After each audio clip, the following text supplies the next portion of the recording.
Surxon daryosi bo'yida nazar tashlasangiz, voha uzra ko'kimtir tovlanib turgan ulkan Ko'xtang tog' tizmasi e'tiboringizni tortmay qolmaydi. Bir tomoni Boysun tog'lari bilan tutashgan, boshqa yonbag'irlari esa Amudaryo tomonga cho'zilib ketgan ushbu tog'lar o'zining betakror tabiati va boy tarixi bilan ajralib turadi. Tik qoyalar, chuqur daralar, yer osti g'orlari va qadimiy qoya toshlar bag'rida hali ilm-fan uchun to'liq ochilmagan ko'plab sirlar yashirin. Ko'xtang tog' tizmasining sharqiy yonbag'ri bo'ylab Surxon davlat qo'riqxonasi hududi joylashgan.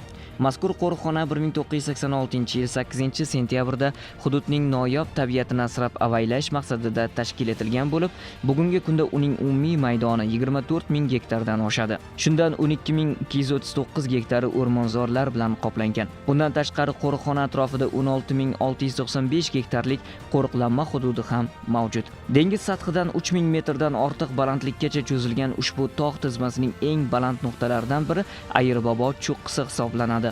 Qo'riqxona hududi O'zbekistonning muhim ekotizimlaridan biri sifatida e'tirof etiladi. Bu yerda 8 dan ortiq o'simlik turi uchraydi. Ulardan qariyb 50 turi O'zbekiston Respublikasi Qizil kitobiga kiritilgan. Shuningdek, hududda yuzlab noyob hayvonot olami vakillari yashaydi. Ayniqsa, Burama shoxli morxo'r echkisi hamda Buxoro tog' qo'ylari qo'riqxonaning eng noyob jonivorlari sanaladi. Bugun esa Ko'xtang tog'lari nafaqat tabiatshunoslar, balki arxeolog va speleolog olimlar e'tiborida ham turibdi. Ayni kunlarda qo'riqxona hududida xalqaro ilmiy ekspeditsiya ishlari olib borilmoqda.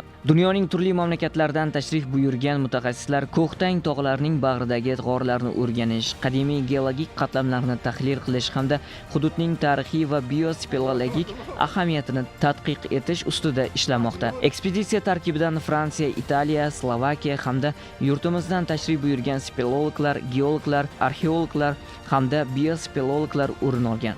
Ko'xtang tog' tizmasi Markaziy Osiyodagi eng murakkab karst hududlardan biri hisoblanadi. Bu yerda ming yillar davomida shakllangan tabiiy g'orlar, yer osti yo'laklari va geologik qatlamlar bugun ilmiy tadqiqotlar uchun muhim manbaga aylanmoqda. Меня зовут Йозеф Грегор, я здесь репрезентирую словацкую спелеологию. Men Jozef Grigorman, Slovakiya speleologik assotsiatsiyasi vakili sifatida bu ekspeditsiyada fransuz jamoasi bilan birga ishtirok etyapman. Mening asosiy yo'nalishim g'orlar va yer osti hayvonlarini o'rganish. Lekin shuni ta'kidlash kerakki, yer ostida uchraydigan barcha hayvonlar ham har doim haqiqiy g'or hayvonlari bo'lavermaydi. Ularning ichida juda o'ziga xos, kam o'rganiladigan va ilmiy jihatdan qiziqarli turlari ham bor. Bu ilmiy jihatdan juda muhim, chunki Ko'xtang hududi tabiiy ravishda chegarani ikkiga bo'lgan bo'lsa ham, ekologik tizim sifatida bir butun hisoblanadi. Shu sababli UNESCO bilan bog'liq loyihalarda ham bu hudud O'zbekiston va Turkmaniston tomoni birgalikda yagona tabiiy majmua sifatida ko'rib chiqilmoqda.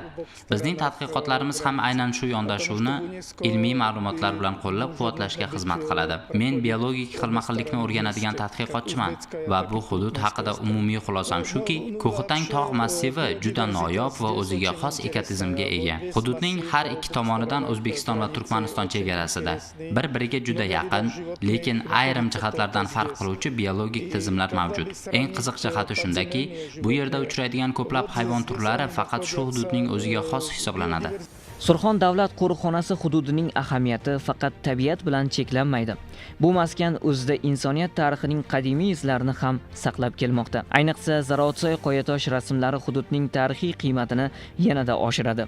Neolit davriga oid ushbu qoyatosh tasvirlarida qadimgi odamlarning ov jarayonlari va ibtidoiy turmush manzaralari aks etgan. Mutaxassislarning ta'kidlashicha, ayrim tasvirlarning yoshi 15-20 ming yilga borib taqaladi. Bu esa Zaroatsoyni Markaziy Osiyodagi eng muhim tarixiy madaniy yodgorliklardan biriga aylantiradi. Qo'riqxonaning shimoliy sharqiy qismida joylashgan Xatak bo'limi ham o'zining tabiiy va tarixiy ahamiyati bilan ajralib turadi. Aynan shu hududdagi Bog'lidara massivida 2021-yilda muhim arxeologik topilma aniqlangan edi. O'zbekiston Respublikasi Fanlar akademiyasi Milliy arxeologiya markazi doktoranti Xoliyor Oynazarov tomonidan miloddan avvalgi 140 ming yilliklarga oid Neandertal odam yashagan makon aniqlangani ilmiy jamoatchilikda katta qiziqish uyg'otgan. Ekspeditsiya davomida ham olimlar ana shu tarixiy qatlamlarni chuqurroq o'rganish ustida ishlamoqda. Mutaxassislarning aytishicha, Ko'xtangdagi ayrim g'orlar kelajakda yangi arxeologik va biospeleologik kashfiyotlarga sabab bo'lishi mumkin. Donc moi je m'appelle Jean-Marie Briffon, je suis Men rafiqam Claire bilan birga O'zbekistonda ishlayotganimizdan juda mamnunmiz. Biz Fransiya va Slovakiyadan kelgan olimlar jamoasi bilan Ko'htang tog'laridagi g'orlar va yer osti bo'shliqlarini o'rganmoqdamiz. Bizning asosiy maqsadimiz yangi g'orlarni kashf etish va g'or ichida yashovchi mayda jonivorlarni tadqiq qilishdir. Ko'ktang hududi meni juda hayratga soldi. Bu yerdagi pastdagi sahro landshatlari va yuqoridagi baland tog'lar bir-biri bilan g'oyat chiroyli uyg'unlashgan. Bunday tabiiy uyg'unlikni kam joyda uchratish mumkin. Har safar ekspeditsiyaga chiqqanimizda bu hududning noyobligi yanada yaqqolroq seziladi. Shuningdek, biz bu hududni UNESCO butun jahon merosi ro'yxatida kiritish bo'yicha olib borilayotgan ilmiy ishlarda ham ishtirok etmoqdamiz. Menimcha Ko'ktang butunlay bu maqomga loyiq.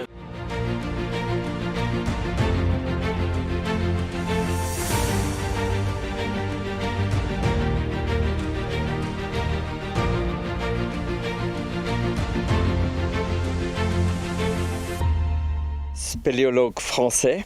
Men fransiyalik speleologman va O'zbekistonga birinchi marta kelishim. Bu yer meni juda iliq qarshi oldi. Eng ko'p meni hayratga solgani odamlarning mehmondo'stligi va samimiyligi bo'ldi. Bu yerda o'zimni juda erkin va qulay his qilyapman. Men rafiqam Jozian bilan birga g'or osti faunasini o'rganaman. Bizning ishimiz yer ostida yashovchi mayda jonivorlarni, o'rgimchaklar, chivinlar, soxta chayonlar va ko'p oyoqlilarni tadqiq qilishdan iborat. Bu organizmlar juda murakkab va o'ziga xos ekotizimda yashaydi.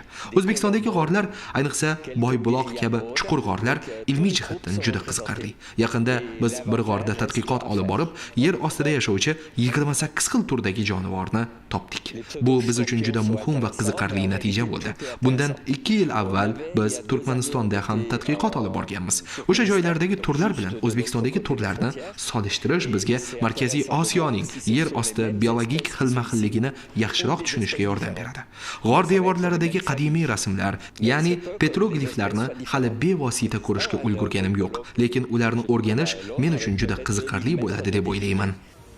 Biz ham ijodiy guruh bilan ekspeditsiya a'zolari faoliyati bilan yaqindan tanishish maqsadida Zaroatsoy massiviga yo'l oldik. Tog'ning sharqiy yonbag'riga olib boruvchi murakkab yo'llar, tik qoyalar va tor daralar orasidan o'tarkanmiz, bu yerda ilmiy izlanish olib borish naqadar mashaqqatli ekanini his qilish qiyin emas. Ba'zi g'orlarga yetib borish uchun olimlar maxsus arqonlar va spelagik jihozlar yordamida o'nlab metr balandlikdagi qoyalar orasidan harakatlanish, ayrim hollarda esa yer osti yo'laklarida soatlab qorong'ulik bag'rida ishlashlariga to'g'ri keladi.